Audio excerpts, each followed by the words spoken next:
Olá, bem-vindos mais uma vez. Para darmos continuidade ao nosso estudo, hoje vamos estudar o capítulo 38 do livro do Gênesis, versículos de 1 ao 30. Então, pegue a sua Bíblia, se prepara para fazermos a leitura juntos, pausadamente, tranquilamente, como sempre estamos fazendo, para depois estudarmos o texto e compreender a sua mensagem. O texto do capítulo 38, ele foge um pouquinho da história de José, que nós iniciamos no vídeo anterior. Mas isso é muito importante, é proposital que o autor sagrado faz esta interrupção, vamos dizer assim, e depois retomamos então no capítulo 39 a história de José novamente, ok? Então, se você já está com a sua Bíblia na mão, capítulo 38 de Gênesis, vamos para a leitura. São 30 versículos, então vamos fazer tranquilamente, sem pressa, tá? Para já irmos meditando nas palavras, para irmos prestando atenção no texto em si, para depois estudarmos o seu contexto e a sua mensagem, ok? Vamos lá então para a leitura do texto. Naquele tempo, Judá, apartando-se de seus irmãos, foi para a casa de um homem de Odolã, chamado Ira. Judá viu ali a filha de um cananeu, de nome Sué, e desposou-a, unindo-se a ela. Ela concebeu e deu à luz um filho, ao qual chamou Concebeu novamente e deu ao mundo um filho, e deu-lhe o nome de Onã. E teve ainda um filho que chamou Sela. Judá estava em Casibe na ocasião desse nascimento. Judá escolheu para seu primogênito, uma mulher chamada Tamar. Porém, o primogênito de Judá, era mau aos olhos do Senhor, e o Senhor o feriu de morte. Então Judá disse a Onã: Vai, toma a mulher de teu irmão, cumpre teu dever de levirato e suscita uma posteridade a teu irmão. Mas Onã, que sabia que esta posteridade não seria dele, maculava-se por terra cada vez que se unia à mulher do seu irmão, para não dar a ele posteridade. Seu comportamento desagradou ao Senhor, que o feriu de morte também.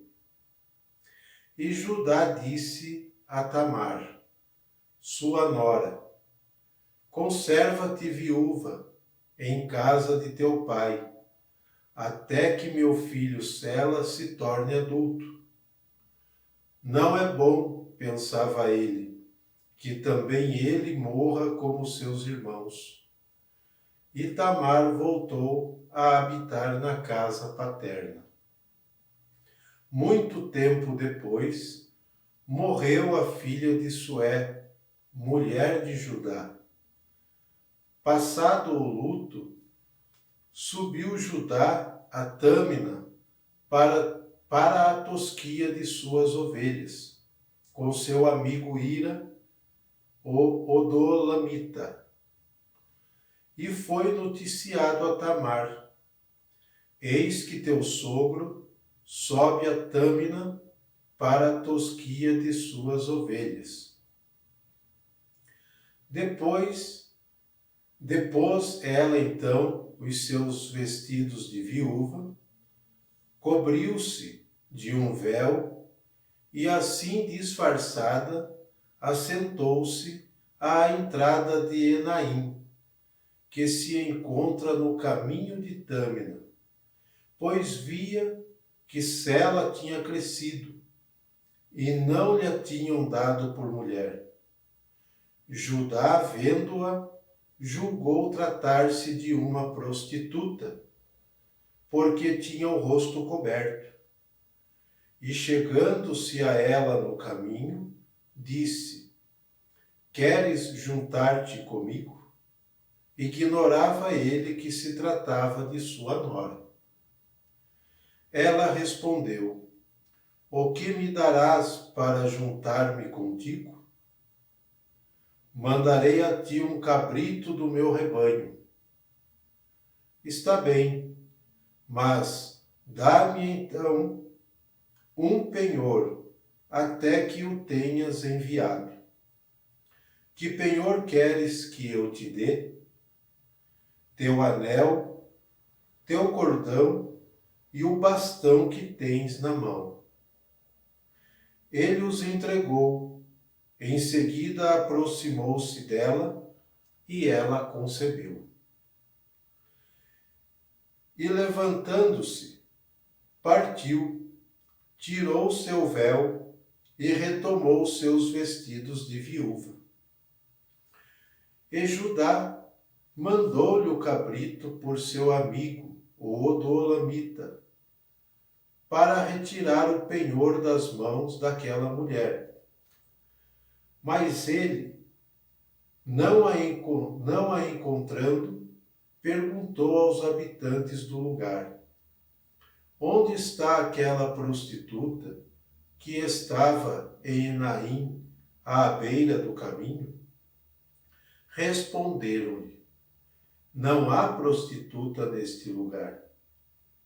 Ele voltou para junto de Judá. Não a encontrei, disse ele.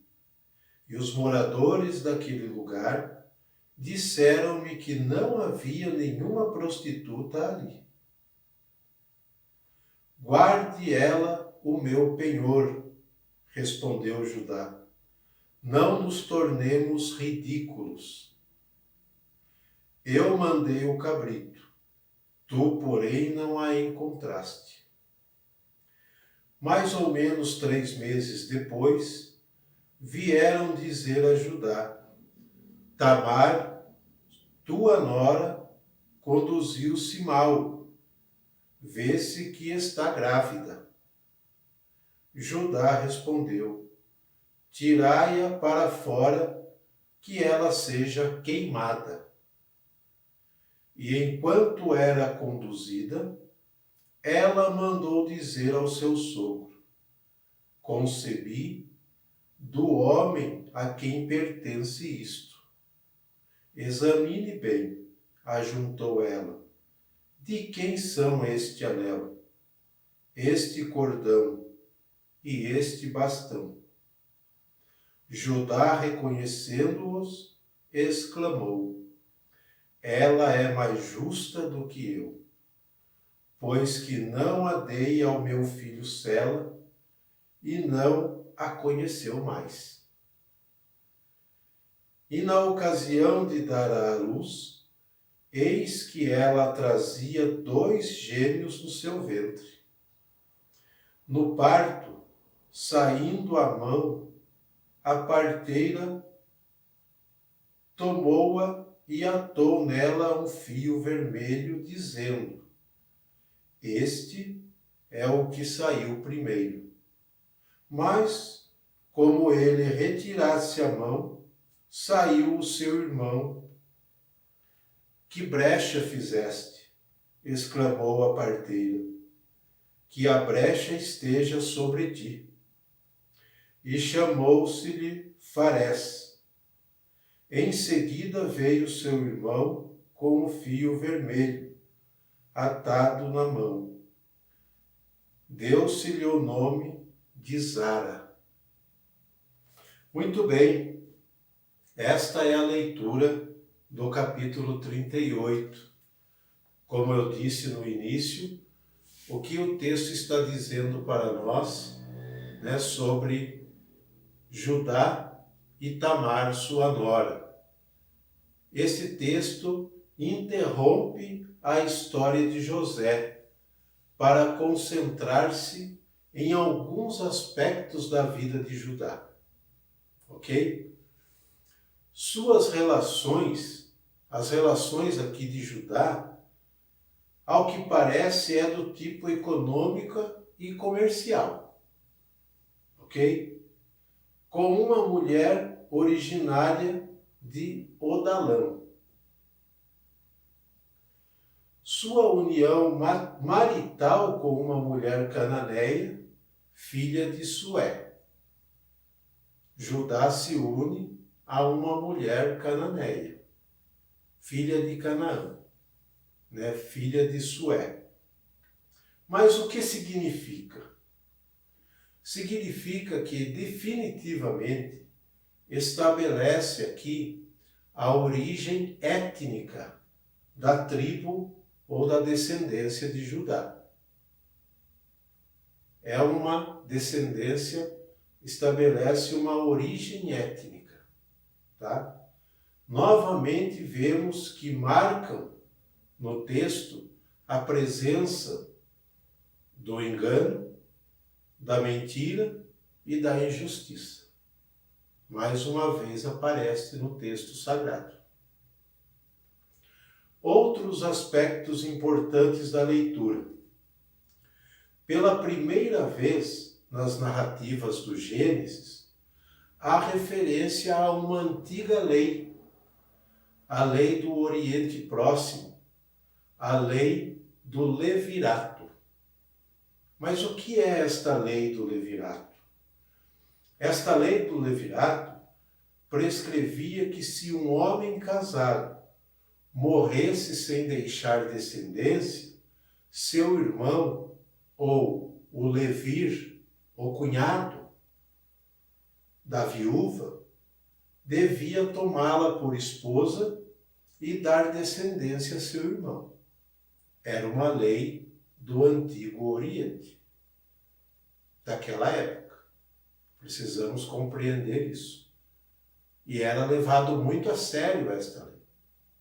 Então, se um homem casado morresse sem deixar descendência, para não cair em maldição, o cunhado, o levir, deveria cumprir essa lei, casar com a viúva, casar com a mulher do seu irmão, e os filhos que nascessem desta união não seriam propriamente dele, mas do irmão que morreu. É uma lei do Antigo Oriente, do Oriente Próximo, ok? Também esta lei nós vamos encontrar mais tarde no livro do Deuteronômio, capítulo 25, de 5 a 8. Esta mesma lei aparece como uma legitimação mosaica, como uma lei de Moisés, tá?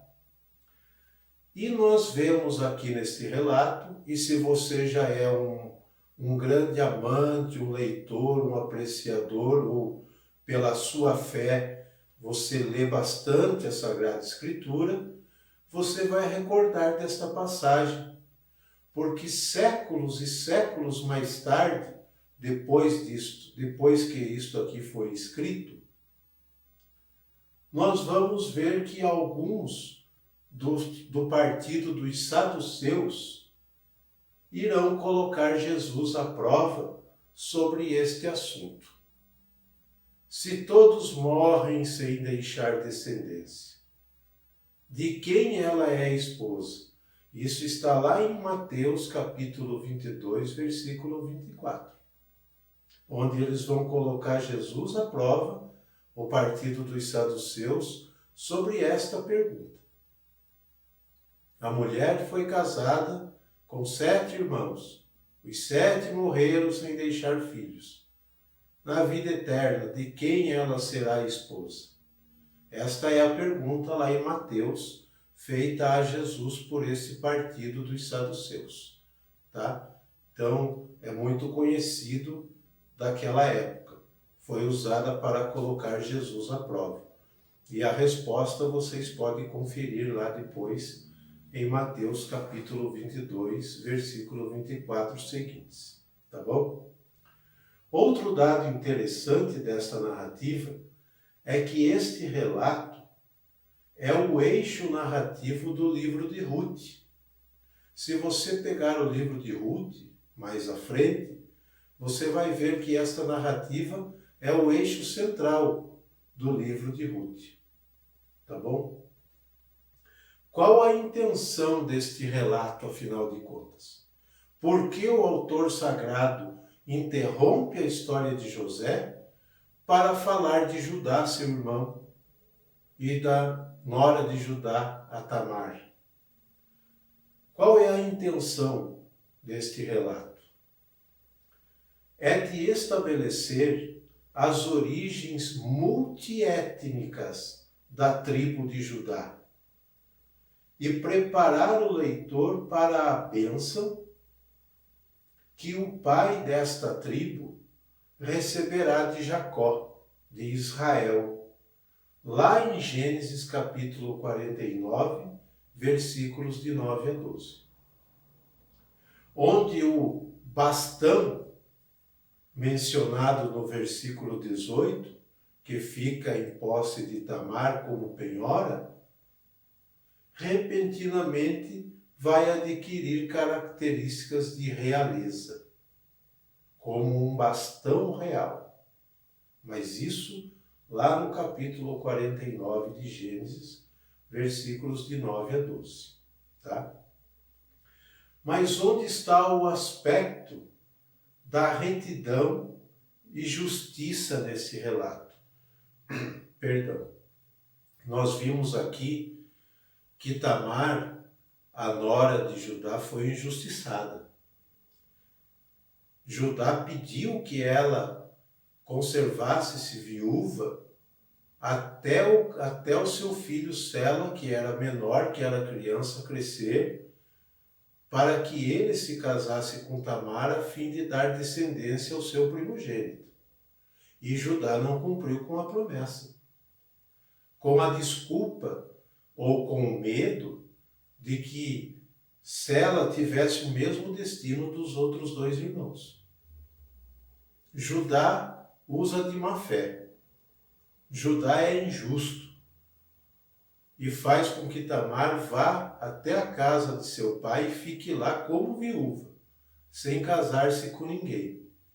Uma viúva naquela época, sem ninguém na sua vida, se não tivesse mais outro parente, era uma mendiga, porque ela não tinha como se sustentar, como tirar o seu sustento. Então, literalmente, Tamar foi injustiçada por Judá. Mas aqui nesse relato, onde nós vamos encontrar a retidão e a justiça dentro disso tudo? Tamar, nora de Judá, foi injustiçada. Versículo 11. Ela cobrará seu direito e o adquire de forma complexa, mas adquire esse direito. Quem errou nisso tudo? Quem mentiu nisso tudo? O texto nos mostra. Quem foi que vacilou na promessa?